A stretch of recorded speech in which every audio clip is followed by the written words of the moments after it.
I feel like there's this shift happening in medicine, and I firmly believe it's headed towards health coaching and more of a partnership model. There is so much disease prevalent, not only in the United States, but around the world. And the old healthcare system is just not working. Not working. And we really need to partner with other individuals to modify lifestyle factors. So I see the use of more health coaching and a movement away from traditional healthcare.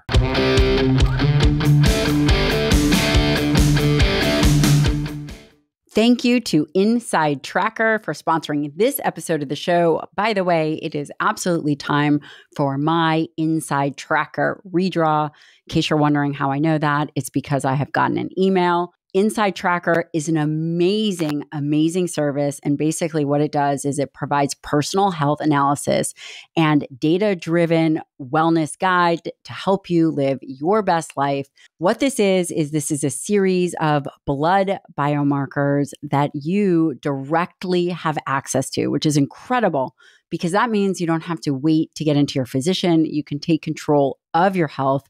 This is an incredible, incredible service. Basically, you'll go to their website, you'll pick out a plan, you'll decide what you're going to do, and they've added even more biomarkers, which include ApoB, which if you don't know your ApoB number, you should because it really is an indicator for heart health and it's preventative. They've also added insulin, all kinds of things that you can have access to. And if you go to insidetracker.com, pick a plan, they have generously offered 20% off to my listeners. Again, this is a service that I use myself. Go to Inside Tracker, like insideyourbody.com/Dr. Lyon, and you will get 20% off whatever your plan is. Dr. Rob Kominiarek, you and I have been friends for quite some time. I consider you a friend, a mentor, and really a pioneer in the field of testosterone and hormone replacement. Testosterone in and of itself has been very controversial. And before we talk about testosterone in detail and a little bit about the history and a little bit about some of the pivotal changes within the industry, the way in which it's prescribed, all of those things, I just want to highlight certain metabolic aspects of testosterone.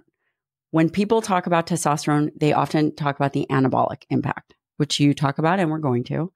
There are also cardiovascular and metabolic implications to having adequate levels of testosterone and low levels of testosterone. I'm just going to lay this right out on the table.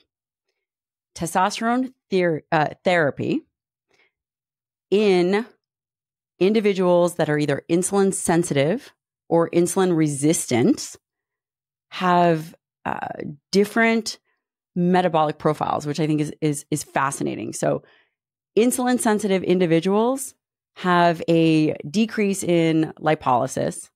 Insulin resistant individuals with low testosterone have decreases in triglyceride storage. So triglycerides are more elevated in the blood, increase in fatty acids, free fatty acids in the blood, decrease in glucose uptake. So muscle. When we think about testosterone therapy, again, we always think about the anabolic impact. What about the implications from a metabolism impact? As it relates to type 2 diabetes, there is a decrease in glucose utilization, change in mitochondria, change in lipid oxidation, all kinds of things, which are fascinating. I would agree. It's incredibly fascinating. Without a doubt. So it's hard to overlook the androgenic qualities of testosterone because, listen, we're all superficial to some degree, right? Vanity is never going away. Big muscles and skinny waists, everybody wants them. So, and that's what they want from their testosterone. That's what they want from, the peptides that are such the rage. It gets them where they want to be faster, right? And it helps overcome all these issues. I couldn't agree with you more. Yeah, it's you have to be very disciplined and consistent to take a natural pathway towards optimizing your hormones. And it's getting more difficult even for the uber disciplined and consistent individuals to overcome all the toxicities that we're exposed to. So if you look at the average person, somewhere north of 200 different toxins floating around their body at any given time. And even when you're eating healthy and clean, how is it that you're going to overcome all these things that are just polluting your body, all these forever chemicals that are everywhere, let alone overcome the deficiencies that you have in your own metabolism? Right. So if you have leptin resistance, insulin resistance, you have cellular inflammation and resistance to hormones, your thyroid hormone, your testosterone, estrogen, progesterone.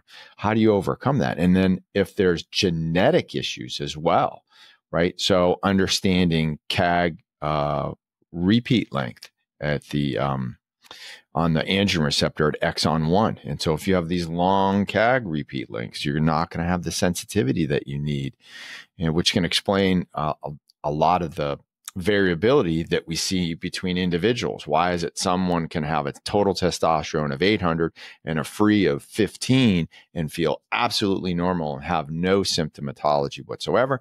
And then you have somebody who has a total testosterone of 1,000 and a free of 27, yet they're tired all the time. They're losing muscle.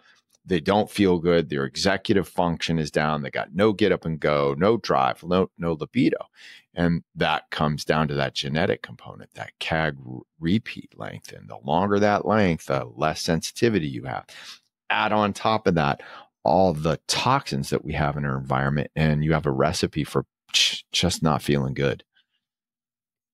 I'm going to ask you a straight shooting question. Okay. Yeah.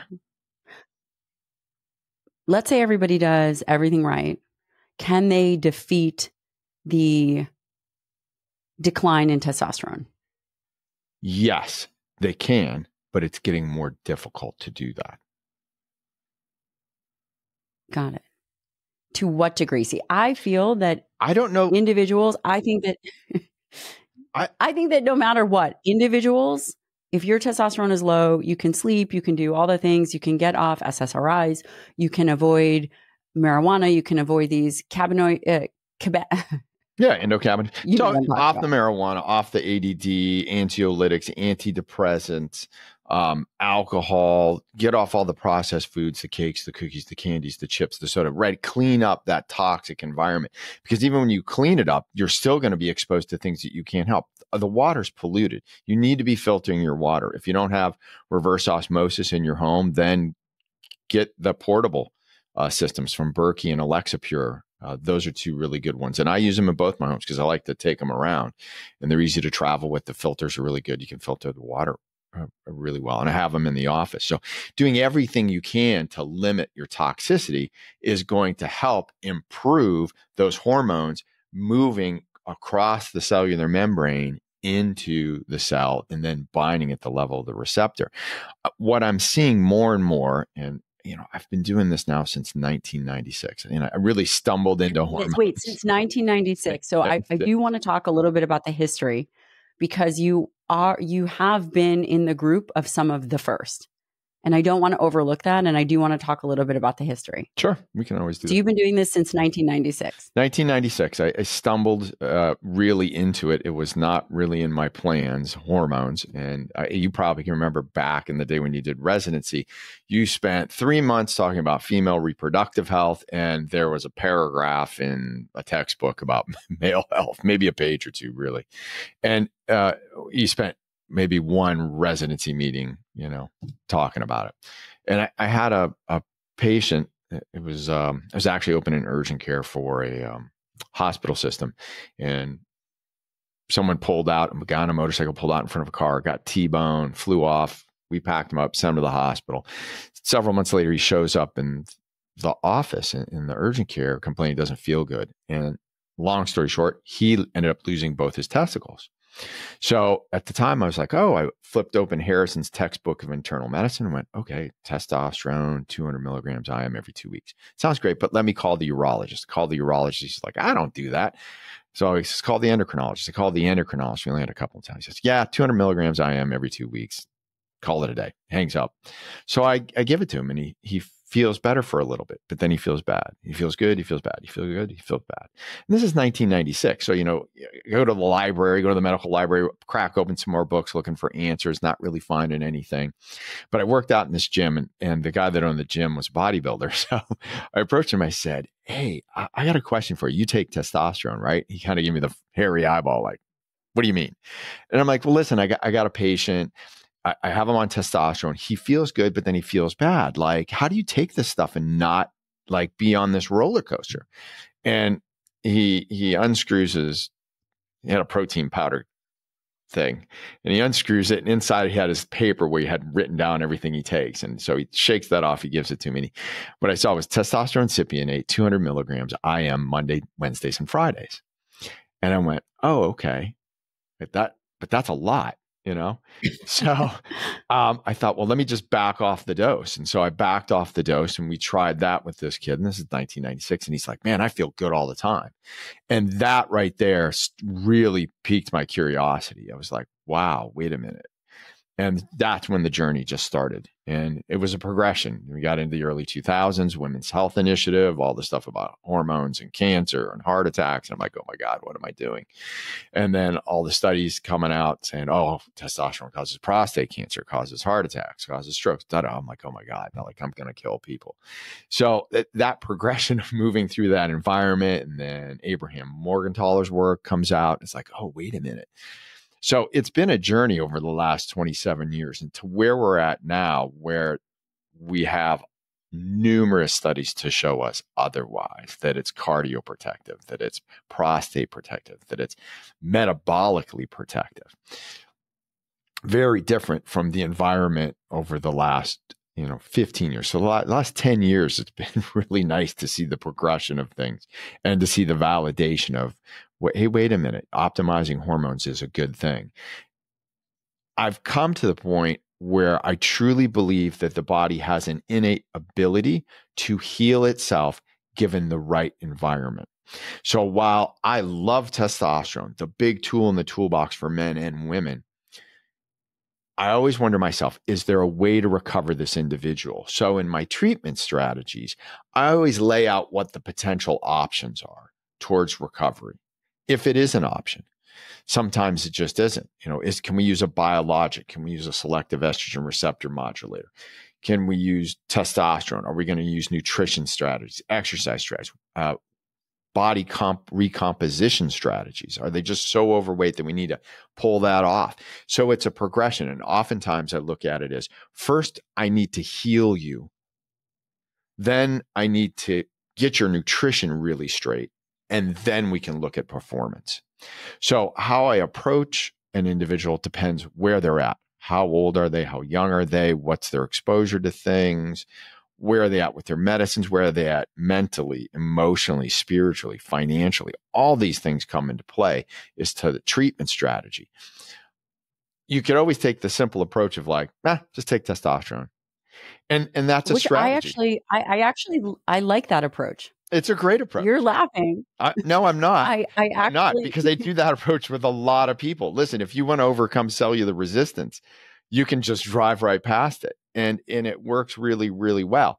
But in my inquisitive, curious nature, my ultimate belief that the body's capable of healing itself, is there another way for certain individuals? And for some people, it's like, listen, I want my body to perform its best naturally if it can do it.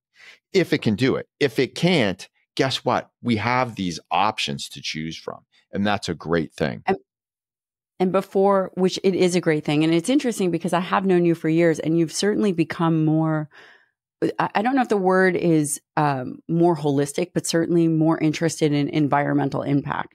Before we get to some of those endocrine disruptors and the toxicology of the world, which plays a huge impact, I want to highlight some of the history, and I want to go through some of the major roadblocks that physicians and patients still have in their understanding of testosterone replacement. So in the late 1980s, testosterone was rarely used.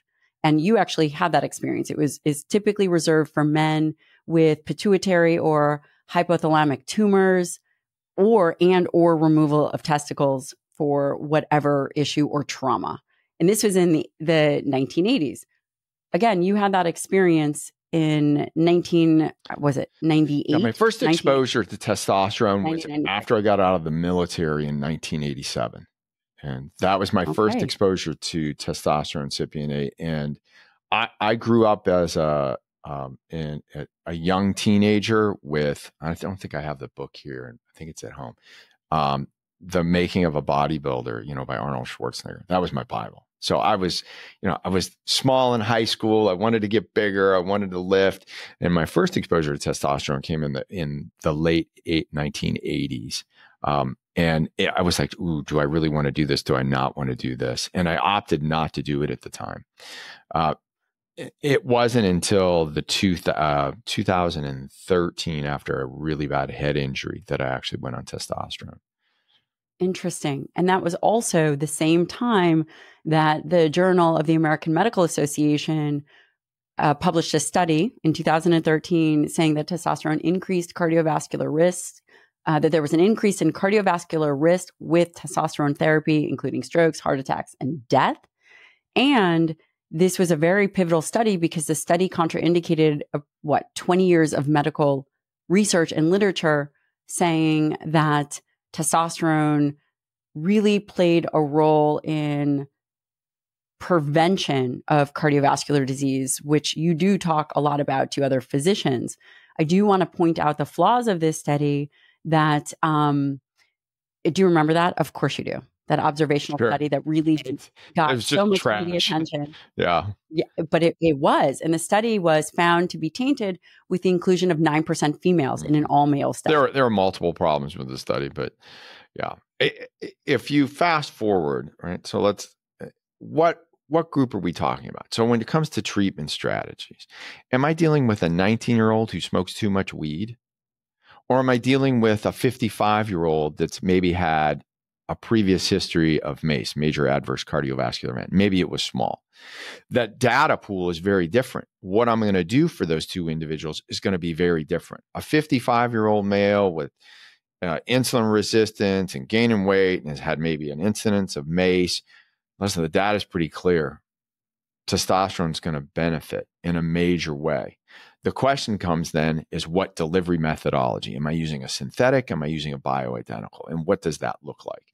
For example, we know that synthetics, when it comes to your lipoproteins, can be neutral or it can even drive them negative.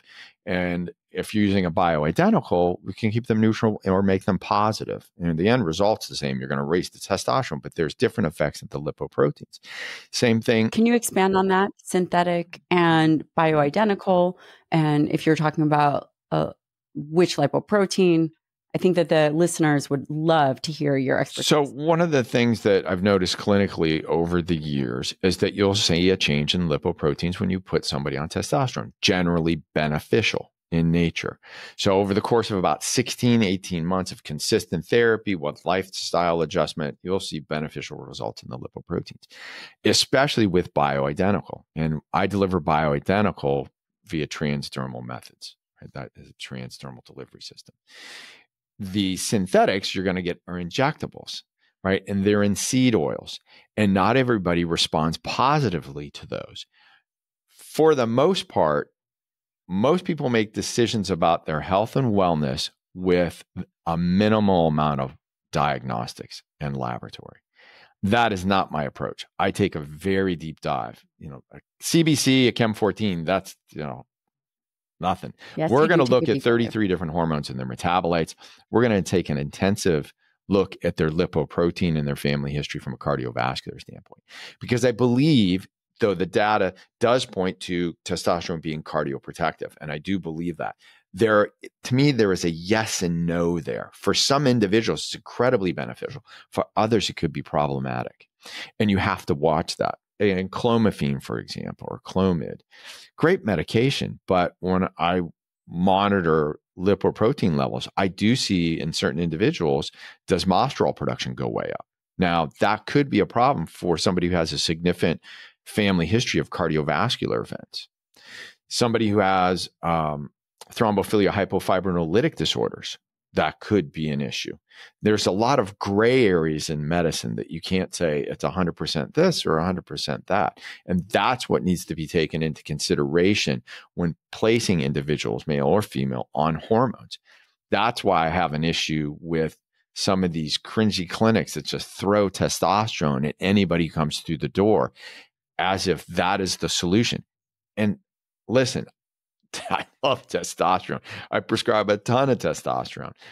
But is that always the answer? And that question isn't asked often enough. Is this the right pathway for a 22-year-old to take? Right? When you start them on somebody who's older. Yeah. Sorry. Yes. And you have a pretty structured way in which you go about it. You mentioned Enclomophine. The difference in, well, number one, what is Enclomophine versus Clomid? What do you see the difference in? What are some of the results that you see? Say, for example, do you see a certain percentage bump in testosterone? Do you see mood changes? What are some of the differences? Number one, what is it and what are some of the clinical applications? So Clomid or Clomophine, a selective estrogen receptor modulator, works at the level of the brain, increases more gonadotropin releasing hormone. You make more LH, travels to the testicles, you make more testosterone. That is one part of the equation, right? It works in the brain. The other part is the testicles. Do the testicles have enough of the vitamins, minerals, antioxidants, and cholesterol to be able to generate more testosterone? So there's two parts to that equation. Clomophine you can get as Enclomophine, which has had one of the components removed from it, which is Zuclomophine, which supposedly makes it less estrogenic. I like using Enclomophine because I see a doubling in the number quite consistently, and I generally don't see as much rise in desmosterol levels. That has to be weighed into what's the family history of the individual I'm working with. And what are their goals? Some individual may say, listen, I want to recover. I want to do this as natural as possible. Okay, great. Here's our options. We have selective estrogen receptor modulators. There are peptides. There are biologics like HCG, all the way to where we get the testosterone and all its different delivery methodologies. Which one do you feel, and I lay out all the pros and cons to the patient, which one do you feel is the way you would like to go? And then let me give you my clinical expertise over 25 plus years of using these medications of what's probably the best pathway for you. Now, in somebody who's younger, I like to take a step ladder approach versus coming at them full guns right away. Because what if I'm able to recover their hypothalamic pituitary testicular axis, right? What if we can do that with HCG, which works wonderfully? What if we can do that with Enclomophine? Great. Pull it away, drug holiday, see if we've rebooted the system and save testosterone for a later date. Thank you to First Form for sponsoring this episode of the show. Today, I would love to talk to you about collagen protein. Yes, collagen protein is not a complete protein, but here's what I've been thinking a lot about. I've been thinking that we really should be eating dietary protein in ratios, not just high quality proteins like muscle meats and beef and bison and chicken, but actually also all the parts of the animal, which include collagen. I have been working very hard to add at least 1 scoop of collagen to my normal protein meals. I think this is a great idea. I also believe we're going to start to see more balanced of these kind of meals. You can do the same. Head on over to firstform.com/Dr. Lyon. That's firstform.com/Dr. Lyon. You can try their collagen. I've been using their natural collagen. This is wonderful for hair, skin, and nails. It may have some positive effect on your gut, but what's even more interesting to me as of late is this idea of balancing the amino acids in collagen with the amino acids that you get from your muscle meats like beef and chicken, those kinds of things. So more to come on that. head on over to firstform.com/Dr. Lyon and let's start to diversify your protein sources. I like that approach. If we use those two things and we can't get resolution, well, now you have an answer. Now we have to use this. We don't really have a choice. You failed this therapy. You failed that therapy. The only thing we have left now is the big tool in the toolbox. Now it's like being a diabetic that has to use insulin. Now, if you're going to have to deal with some of the unwanted side effects and predictable unwanted side effects of testosterone therapy that can occur, well, now you're going to be able to deal with them because you're in the right mental space. That's oftentimes, I often hear individuals in the community say, testosterone is great. Every man walking the earth should be on testosterone. Well, yes and no. Every man needs testosterone. Every man doesn't need to be on exogenous testosterone. So you have to be ready to deal with the unwanted and predictable side effects from testosterone therapy that can be problematic. You take 100 guys, there's going to be 90 you're never going to have an issue, but then there's going to be 10 that there's going to be some heavy management with.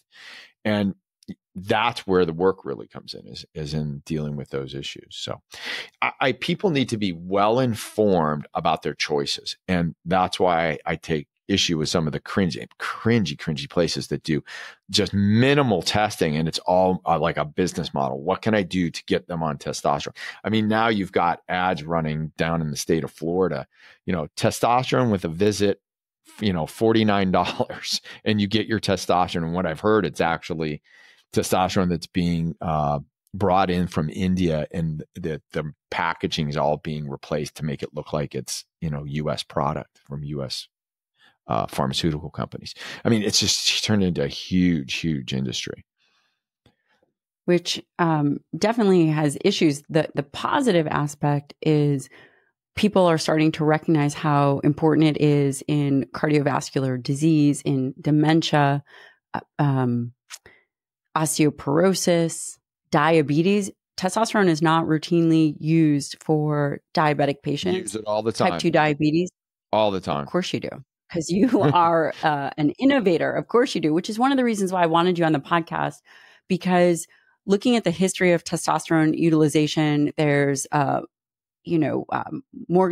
this, and what was it? The Androgen Society, Andrology. Mm-hmm. It was, anyway, they created a society. I think it was the Androgen Society, and with the goal of the urologist, the endocrinologist, the family care provider all coming together and really understanding what the risks and benefits were. And I think that started 2017, where you really excel as you have truly been doing this for much longer than the majority of individuals, and really being it's become at the forefront. Fashionable in the last. So now it's fashionable, years. Which is they haven't lived through all the oh my God, the flack I took from colleagues in the late 90s and 2000s. And I'm like, oh my God, it was, you're nuts, you're crazy, you're going to kill people. Let me tell you something.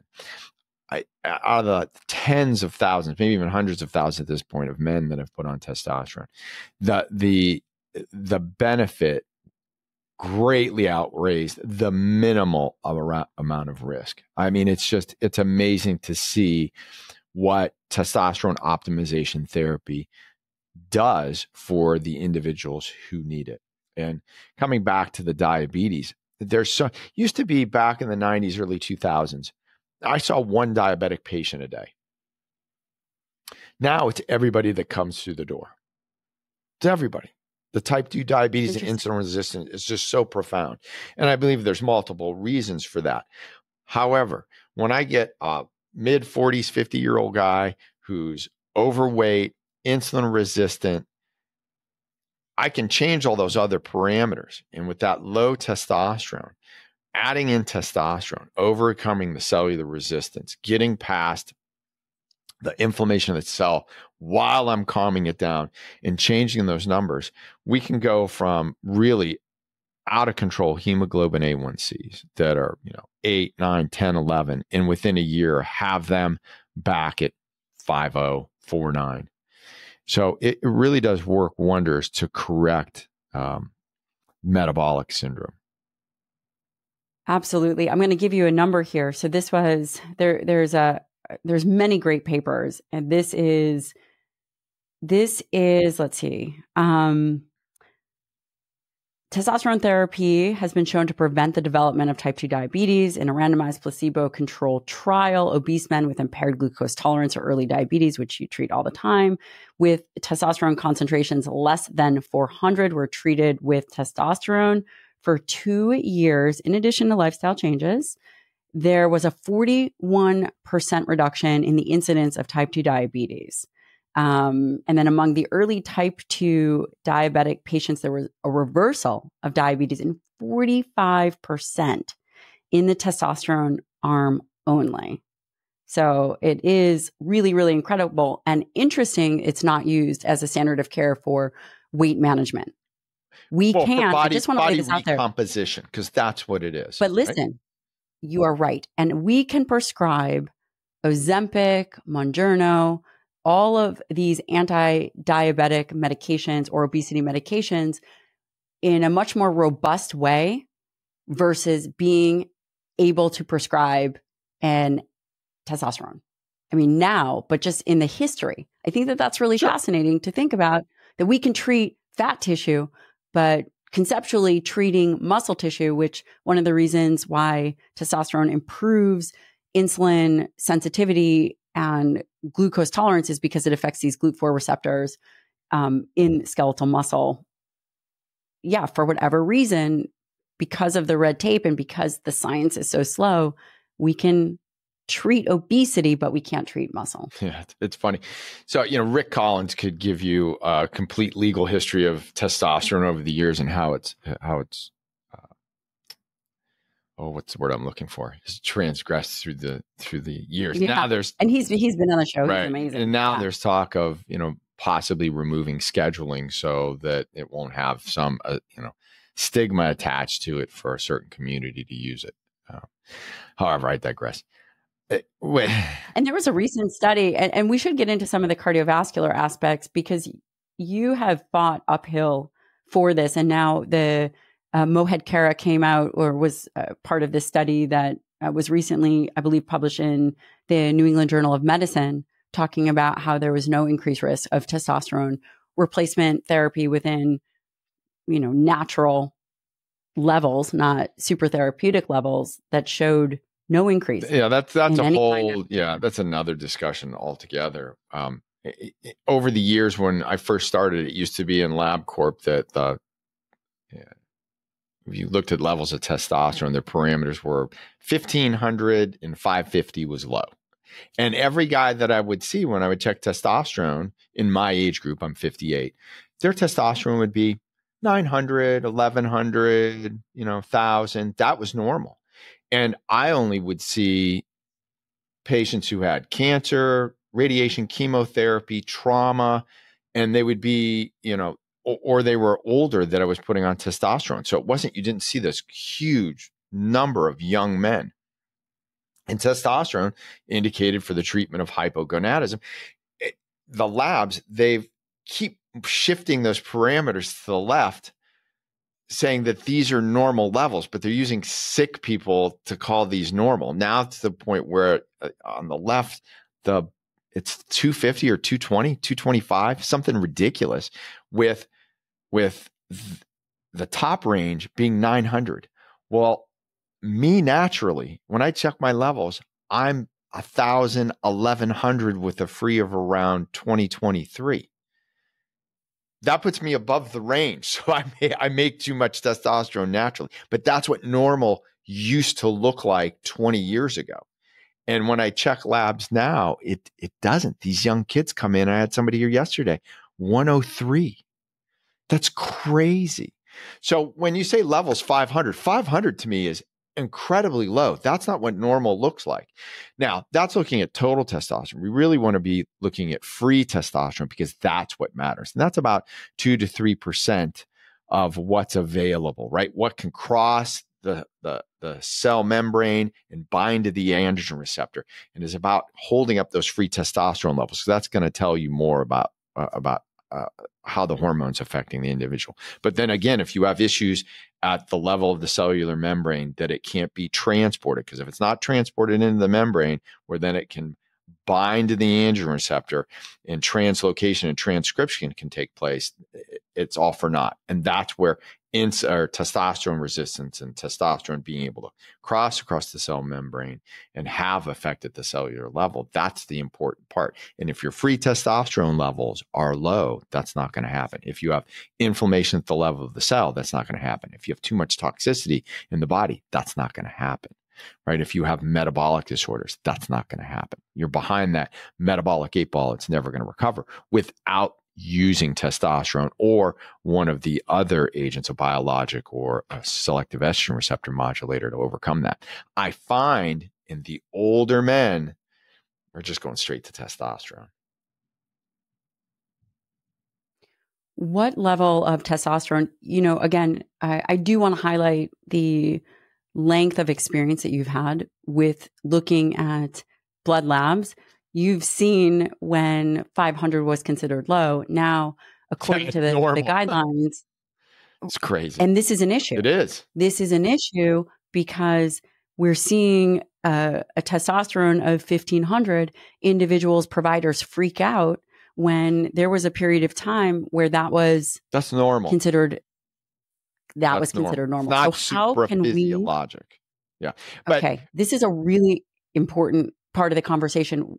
In terms of comfort level, where are you comfortable with individuals' testosterone being from a higher end of normal? Resolution of, normal. Of symptomatology. The number for me means nothing. I want resolution of symptoms. And that's going to come depending on where that level of free testosterone is. Because it's not the total testosterone that matters. It's the free testosterone that can cross the cell membrane and bind to the androgen receptor. Then there's the genetics that come in play. So that androgen receptor has 8 exons. And exon 1 is responsible for transcription of what's happening. So if your CAG repeat length on exon 1 is too long, you're going to have an insensitivity to testosterone. So there's multiple factors as to why the level of your total testosterone is irrelevant. And when people focus on that, and I mean this humbly because there was a time when I did, it tells me you don't understand testosterone. The total testosterone number is irrelevant. What's the free testosterone? And if we had a test, there isn't an economically viable test to look at CAG repeat length. There are tests out there, but they're not commercially available. They're not economically sound. Maybe someday we'll be able to do that. And that would be great because that would certainly help with treatment. But everyone is different. They really are. Not every individual is the same. And it comes down to all those factors. You need to be able to transport, translocate, transcribe the hormone. And if those aren't working, it's not going to happen. If you have inflammation at the level of the cell and that bilipid membrane, that's not going to happen. Toxicity is too high, metabolic disorders. There's so many other things that need to be in place and functioning well for the hormone to be effective. And that's why I always talk about you got to heal the person first. And have you found that those individuals that you suspect have a CAG repeat and are androgen insensitive, when you remove other insults, for example, mercury or lead or, I don't know, mycotoxins, other environmental type issues, viruses, do you see that their free testosterone comes up, or do you just have to administer? What would be strategies to increase free testosterone? So that's the goal, free testosterone. The easiest way to do it, and why so many people, I was like, why does this work this way, right? So my curiosity, I'm like, I want to solve this. I really want to understand this. And why are all these differences between individuals? Why is it just not the same for everybody, right? So you can drive past that cellular resistance to a point. However, when the toxicity is really bad, when the cellular inflammation is really bad, when there's CAG repeat length issues, when I challenge them with testosterone, it doesn't solve the issue. Fascinating. Meaning they don't feel better? They don't feel better. Free testosterone so if I have the same. If I have somebody in the office, right, I can challenge them with testosterone. In 15 minutes, what's going to happen? Eyes light up, cheeks get rosy. Because where does testosterone work? It works in the brain. So if they're sitting in front of me, it's like, okay, we're going to challenge you right now. See how bad this is. Boom, 15 minutes. They light up. They're like, oh my God, I didn't know I could feel like this. I need to go home. I need to find my wife. You know, they're ready to go. I need to go to the gym. I want to pick stuff up and put it down and pick it up again because it works in the brain and makes you want to do work. That's what it does for men. When that fails to happen in front of me, when I challenge them, I know we got serious issues. I know that by default, the toxicity is pretty bad. The inflammation is pretty bad. I'm not overcoming the cellular resistance. There could be a CAG repeat length. So coming back to the levels, it doesn't matter to me if I see it's greater than 1500 and the free is 30, 40, 50. Now I'm overcoming the cellular resistance and I'm getting results. While I'm doing that, I'm detoxing them. I'm dealing with all the other metabolic issues, right? Because it comes down to some basic human psychology, right? The discipline, the consistency, what's their emotional state, their spiritual state. Because when you get so far behind the 8-ball, you need to get traction and get moving forward, right? They need to see some progress, some hope. It's like, oh, I can see it now. You know, they get motivated. They want to do more. So oftentimes it is right out of the gate. It's like, we're going to go straight to testosterone because they have just way too much to overcome. And then we're going to do everything else alongside of it. What about for women? Do women also have CAG repeat issues?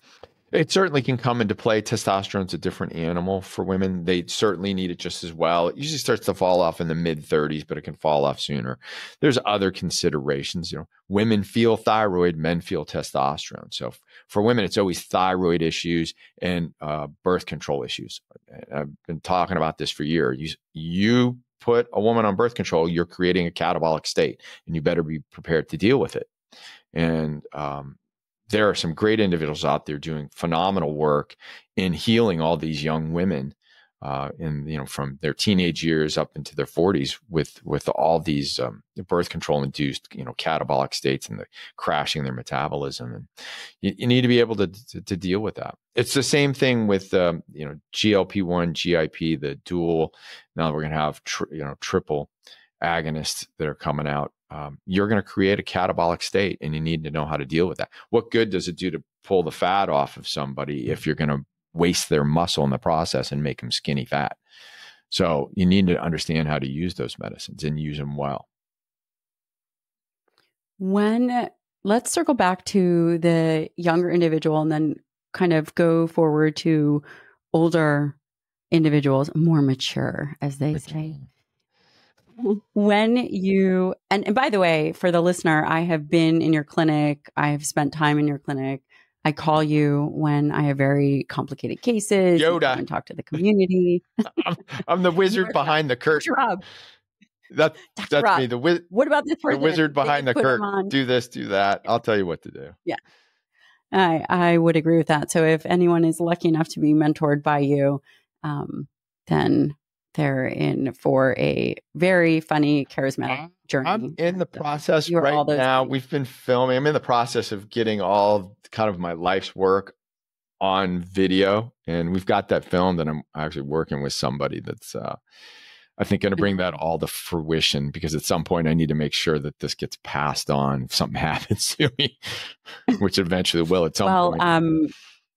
Well, eventually, yes, nobody gets out alive. We will definitely share that and have you on. I mean, this is, I'd love to bring you on quarterly where we talk about some of these new evolving therapies. Let's discuss when an individual is young, you will typically trial them on a Clomid type compound. And I actually learned this coming into your office that a handful, I don't know if it's 10 or 15%, will get extreme anxiety when you put them on testosterone, which is completely counterintuitive. So you tend to do this stepwise approach where you'll start them on Clomid. I'm curious as to the dose and if you dose it every day or if you're using Enclomophine, the dosing and the strategy versus when you use Clomid, when you use HCG, how do you put that into play? And then what are you looking for in the labs? Let me give you a case example, because that's a teaching case. So, and something I'm really passionate about. There are so many young men today that are, just don't know where to turn. Being told being masculine is bad, that being masculine is toxic, or somehow there's something wrong with them. Let me tell you something. There's nothing wrong with you. There's no such thing as toxic masculinity. There's two poles. There's the feminine pole. There's the masculine pole. It's a beautiful thing created by God. And when the two come together, wonderful things happen. So there's nothing wrong with men or being a man or being masculine. But we'll take a 19-year-old, for example, suddenly, doesn't feel like playing sports, doesn't feel like dating, or even I get this complaint a lot, having erectile problems at late teenage years, early 20s. Check their testosterone levels, they're low. Immediately, I go looking for an offender. So what are the big ones? Anxiolytics, antidepressants, marijuana. Those are usually the big ones, top three. So ADD, ADHD medications. Where do all these medicines work? They work in the brain. So it's first removal of the source. Marijuana in my area where I live tends to be a big issue. There's a lot of marijuana use ever since the so-called legalization. Oh, marijuana must not be bad. It does all these great things. Well, it doesn't do great things for your hormones. So it'll crash them. So first, let's say we get rid of the marijuana, see what we can do. I'm going to take a step ladder approach to that. I like to use Enclomophine or HCG with young men. If they're needle phobic, I'm going to use Enclomophine. If they're not needle phobic, HCG is a great way to go. There's just an enormous amount of data in HCG in young men in recovering from hypogonadism. It works really well. If those were to fail, then we always have testosterone to use. However, I almost never get there with a young man. So it's about spending time with them, the mom and the dad, explaining what the issue is, putting together a treatment plan and following that plan. And then at some point, removing the medicine and see if we've rebooted the system and is it going to do what it needs to do. So first step is really removing all the offending agents, if that's possible. Sometimes it's not possible. Thank you to one of the sponsors of the show, and that is One Farm. If you guys have listened to the show before, you've heard me talk about One Farm as a farm to supplement company, which is amazing. It makes products designed to improve people's lives using whole organic ingredients sourced directly from the farmers that grow them. Today, I would like to tell you about their gut health superfood. That's right. They have a bone broth that's been enhanced with botanicals and adaptogens to help support a healthy microbiome and better gut health. And really, when we think about health, we have to think about the gut microbiome. Not only does the gut microbiome impact, obviously, our gut, but also, by the way, there is a gut muscle axis, and it makes perfect sense. The healthier your gut is, the more exercise capacity ultimately you're going to have. And there's a whole reasons as to why that is. But most importantly, this month, One Farm is offering my listeners a free gut health superfood. All you have to do is pay $5 for shipping. Go to onefarm.com, add the gut health superfood to your cart, and use the code LYONGH to redeem. Head on over to onefarm.com, use the coupon LYONGH for your free gut health superfood. Do you know the mechanism of action as to why marijuana creates such a negative impact on that hormonal movement? Incredibly estrogenic, and it works in the central structures of the brain, and it just destroys gonadotropin releasing hormone and LH and FSH. So it negatively impacts the brain for hormone secretion. So if you using it every now and then, but smoking 3 times a week, 4 times a week, or daily, very bad. From a hormonal standpoint. Just had a conversation because it seems to be, again, like you said, more of a trend these days. Mm-hmm. And they're smoking more marijuana, using anxiolytics, and then requiring some kind of counterbalance. When you dose Clomid, how do you dose it? Do you dose it daily? Do you start with 12 6.5 milligrams? Do you start with 25? Do you start with 50? I think it's all across the board for providers. It is. I go anywhere from 6.25 to 25 milligrams, depends on the individual and sensitivity. You can have unwanted side effects from enclomophine. I've had individuals, and not very often, but headaches, that kind of can be a common one. I had one person that ended up with dyscalculia, couldn't do math. So we pulled it away and suddenly his ability to do math came back. So, well, that's not an option. I do watch lipoproteins, and you can see derangement of lipoproteins with those medications. So, which one's better, HCG and clomiphene? It depends on the individual. We kind of work it out, but my goal is always to have them off therapy at some point. So it depends on all these little factors as to what I'm going to use and how long we're going to use it. Enclomophine or clomiphene, I generally use on a every other day or third day basis. There are individuals who do better on it every day. When I used it trying to recover from my head injury to get things going, I was using it every third day, then every other day, then every day, and still wasn't getting movement the way I needed to at the time. And that's one of the reasons HCG didn't work for me. I got incredibly anxious on HCG. So ended up moving to testosterone, which solved the issue at the time. And then after a few years, I'm like, okay, I really believe I can recover my system naturally. How am I going to do this? Right. So it depends on the individual.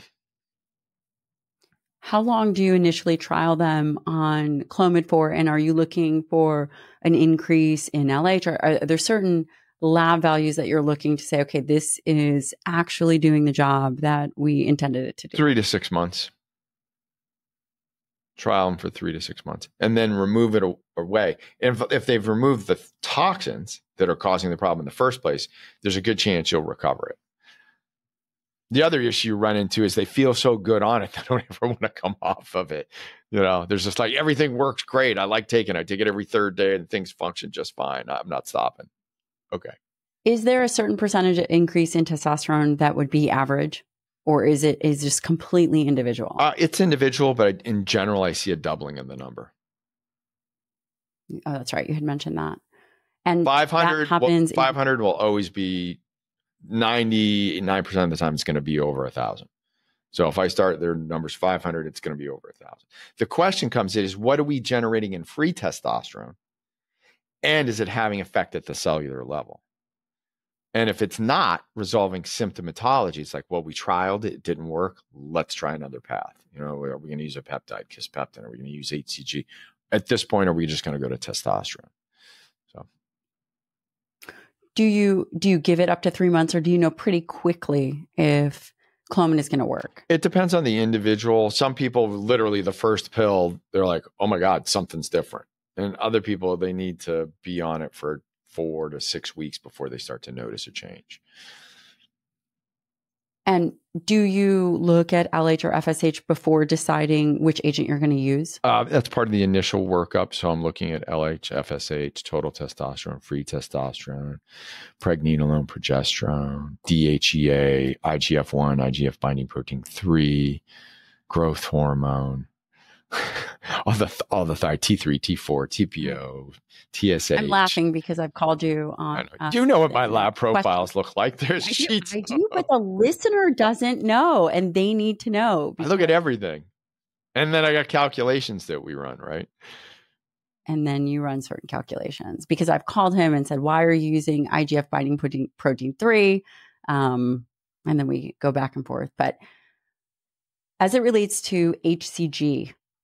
And also, one of the other questions I want to get at is, are you looking for an LH or FSH that's less than 5 to know if it even is going to be effective? Yeah, so normal production of LH and FSH, and LH of 5 or greater is going to be normal, 7 or greater for FSH in men. So I'm looking to see those numbers. But again, it really comes all the way back to free testosterone and what do those levels look like. If you have a low free T, you're not going to get penetration at the level of the cell. I need that above 2% at a minimum. I'd like to see 4 or 5% really. That's where you're going to see a lot of changes. What about HCG? How do you dose it? Do you dose it at, the standard kind of 250 to 500, 3 times a week? Where are you in as a dosing? maintenance? 250, maybe Monday, Wednesday, Friday. Initially starting out, I'm going to use larger amount to get things going, see if we can get some changes, right? Are they going to feel those changes too? Because ultimately you want resolution symptomatology. If you're not getting resolution, So much feelings. well, that's what it's all about. I mean, same thing with women. It's like, what good is it going on progesterone and estrogen and testosterone and thyroid if you don't feel better, if you're not throwing your feet out of the bed and hitting the ground going, I'm ready to go today. Let's go. I can't wait. So if you're taking hormones and it's not solving those things, there's other issues. Remember, I can put you, any doctor can make any delivery methodology work, and you can put you on all kinds of different hormones. However, if nothing else is working right, if your sleep is off, if your nutrition is off, if your exercise is off, if your mental sanity is just wiped out, if you're just so stressed, no hormone can overcome poor nutritional habits and poor lifestyle habits. I don't care how much you take. All those other things need to be in line. And how, first of all, I do agree with you. How long do you give HCG to work? 6 to 8 weeks generally. And what is your comfort level in terms of length of time you will keep a patient on it? Indefinitely. They don't build up antibodies. You can over time, and there are certain individuals you'll get a couple years down the road and it loses its effectiveness and it's time to move on. Where do you think the industry or the practice is going? What do you think is next? As it relates to, do you think it's, just to clarify, the reason I'm asking you this is because you have always been one step ahead of where the trends are going and what you're seeing in clinic. Do you think it is environmental medicine? What is next? What is going to be the next iteration of therapy? That's a really good question. And I wish I knew the answer. I can feel, and I'll use the word industry for a lack of a better term. I feel like there's this shift happening in medicine, and I firmly believe it's headed towards health coaching and more of a partnership model. There is so much disease prevalent, not only in the United States, but around the world. And the old healthcare system is just not working. Not working. And we really need to partner with other individuals to modify lifestyle factors. So I see the use of more health coaching and a movement away from traditional healthcare. Hormones aren't going anywhere. They're here to stay, and there may be, thanks to certain political groups, changes with respect to testosterone and its scheduling. We'll have to see. But as it relates to some. Oh, no. Sorry. Go ahead. It's hard. So just for the listener, Dr. Rob is not in studio. I've been begging him to come in studio. So the interviews are always a little more difficult when they're remote. There's a slight delay. So this fall, I promise, because I'm going to be in Houston right before your book release. Yes. Right before the book release. But anyway, just to apologize for the listener for, there's a little interruption that happens, and it is just because the lag of not being in person, because Dr. Rob is super, super lazy, didn't want to fly in. Busy. What else am I going to anyway? I need an assistant for my assistant just to keep my schedule. We all do. So the idea of health coaching, I think, is great. I love seeing you talk more about environmental toxins. The barrier to entry for some physicians, I do want to mention, because I learned this from you.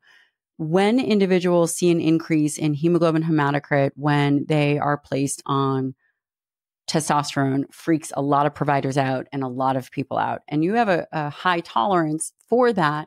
And you also taught me that it's not polycythemia. It is erythrocytosis. I'd love for you to explain this, because I think that there's an unnecessary fear for people. There is.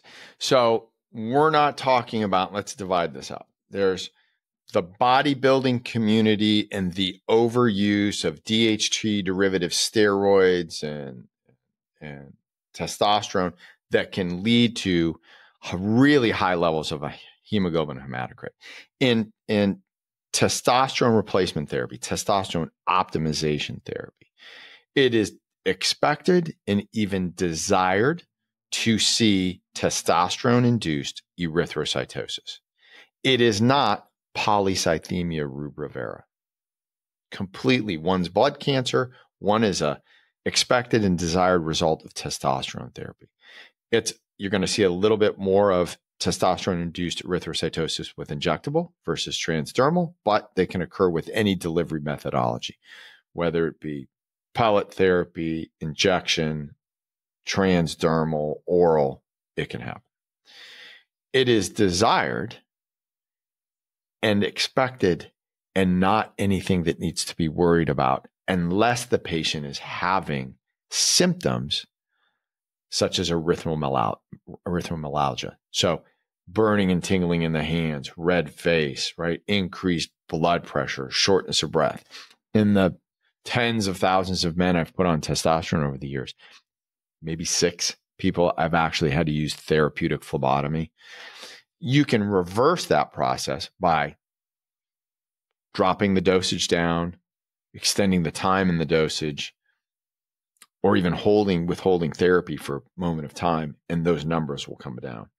You can use therapeutic phlebotomy. It is not something that needs to be done with any regularity. Not long ago, I had a physician come to me who felt terrible. He was out. I feel terrible. I feel sick. Something's not right. And he was donating blood on a monthly basis. Most of it being done by himself. So he'd get his own bags and he would draw his own blood because, I need to phlebotomize myself. And so he induced an anemia. So I see silly things like that happen. It's not necessary. What level of hemoglobin hematocrit do you tolerate? Do you feel is safe? Any. I personally do not chase anything down unless they're symptomatic. So the last person that I recommended doing therapeutic phlebotomy to was a man in his 60s who purchased a home in Colorado at 12,600 and some feet. And this was new. He lives at roughly sea level, flew to Colorado, goes to his home in the mountains, and suddenly feels short of breath. To me, that's a red flag. Let's think cardiac. So we actually took a really close look at his cardiac parameters. And it turned out he had some plaque in the left anterior descending artery that was a problem. So that was another. But part of the treatment plan is like, well, let's phlebotomize you right now and see if that helps. And we went ahead and did that. It corrected his shortness of breath. When he got back down to sea level, nothing was an issue. But it was interesting how when he got into the mountains, all of a sudden there was a little bit of an issue. We phlebotomized him, relieved it at that point, but we went ahead and chased down some cardiac because something didn't smell right. And it turned out that he did have an obstruction in his left anterior descending. So not very often do I phlebotomize people. And it's not necessarily, it's overutilized. Now, if you're doing something else, you're chasing down bodybuilding protocols and using obscene amounts of DHT derivative steroids, well, yeah, you may have to, right? Because you end up with renal problems, hypertension problems, all kinds of issues. But we don't know anyone who's doing that. No, that's not what I do. It's not what you do. But that's a whole different world that I'm, not part of. And there's Tom O'Connor. He specializes in treating, guys that have used DHT derivative steroids and continue to use them. That's kind of his world. So what I'm hearing you say and what the listener should understand is that there has been a standard of practice of recommending routine phlebotomy to lower hemoglobin hematocrit. And what I'm highlighting here is that Dr. Rob, who's been in practice for 20 plus years, been really doing this, has been looking critically at the literature and seeing that it may not be necessary. It's not. And it got to a point where, the hematologist put out a paper clearly stating, that testosterone-induced erythrocytosis does not require any treatment, and stop confusing it. And part of the problem is a lot of doctors use polycythemia and erythrocytosis interchangeably. Erythrocytosis is an elevation of the hemoglobin and hematocrit. There's no elevation in platelets or any other parameters.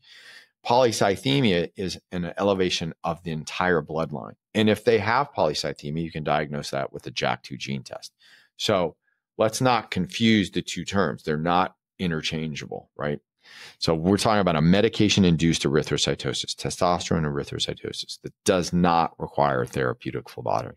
What you should be doing in your treatment of individuals is adjusting the dosage, either the frequency, the amount, the timing.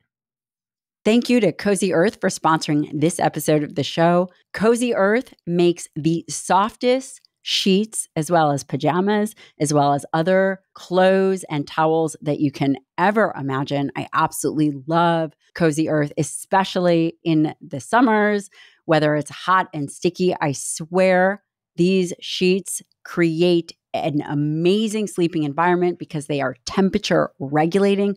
That's right. You don't have to sleep with one leg out and one leg under. I don't know about you, but it is just so uncomfortable when that happens. Cozy Earth, these sheets are so soft, you are not going to want to get out of bed. And if you do not like them, they'll refund your purchase price plus shipping, no questions asked.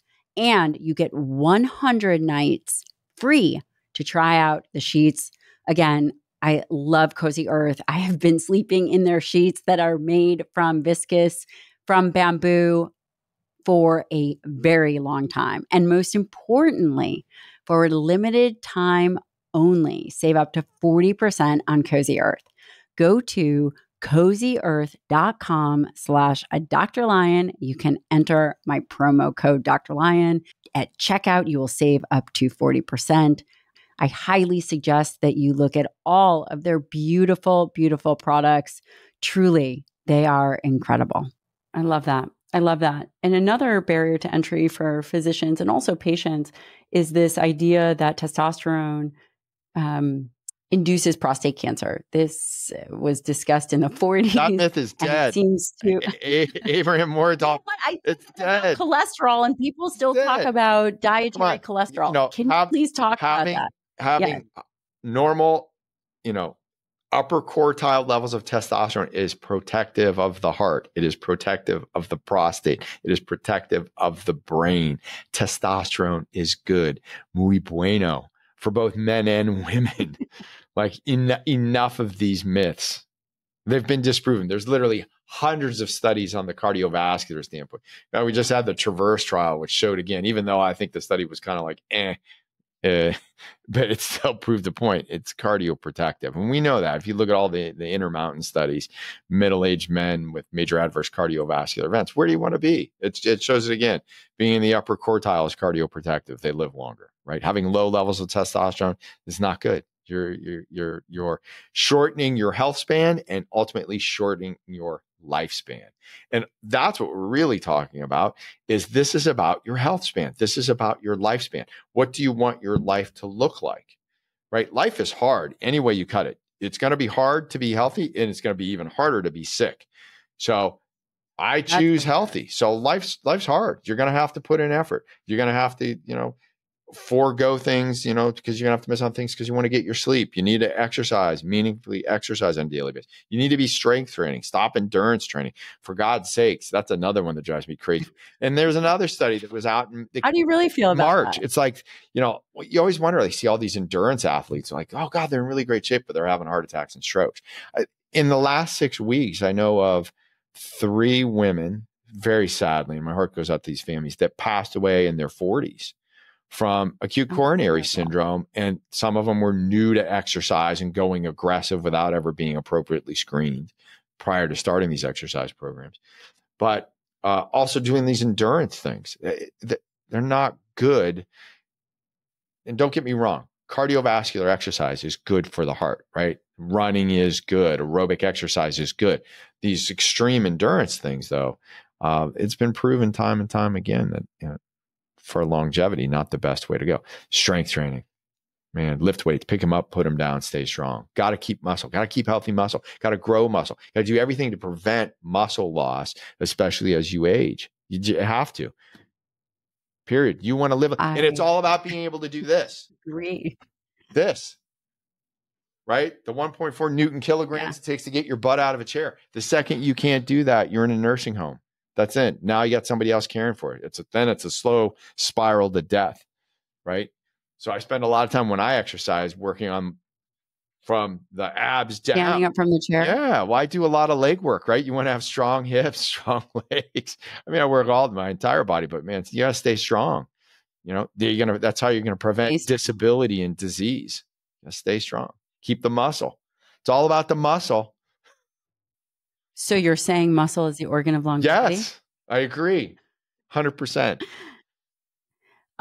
Dr. Rob Kominiarek, I just adore you. Thank you so much for spending time talking about these issues and treatments. You truly are a pioneer in this space. We will have you back on, and I will link all the ways where people can find you. And he's finally got his act together on Instagram, so we'll link that. Yes, really bad. I just started using Instagram over the last 3 months, so it's brutal. Yeah, it's brutal. I was so hesitant, and it's been fun. Yeah, please come find me on Instagram because I do put stuff on there. I will tag you. Yes, we collaborate. Yes, and my Instagram is much better. Of course it is. But listen, you know, I was an old dog that finally got convinced to like go learn some new tricks. I'm like, all right, I'll go do the Instagram. Yeah, who convinced you? I don't know. It's just a couple. Anyway, you love you, my friend. And we will link everything here. If people want to go see you in person, I will also link your clinic and all of the things. Thank you again. I'd love to have you back on in the next quarter where we can talk more about some of the other emerging studies and probably some more of the toxicology of what people can do to improve their cellular health. The truth. Got to find out the truth. There's always another way, right? So, but yeah, I'll see you definitely. I think it's October and November. I'm in Houston. I think both months. Yeah. I think I'm there October and November. So yeah. Oh, well, got a place for you to stay, buddy. Yeah, I'll be there. And, all right. Yeah, we'll do it live. Yeah. Talk soon. All right. Take care.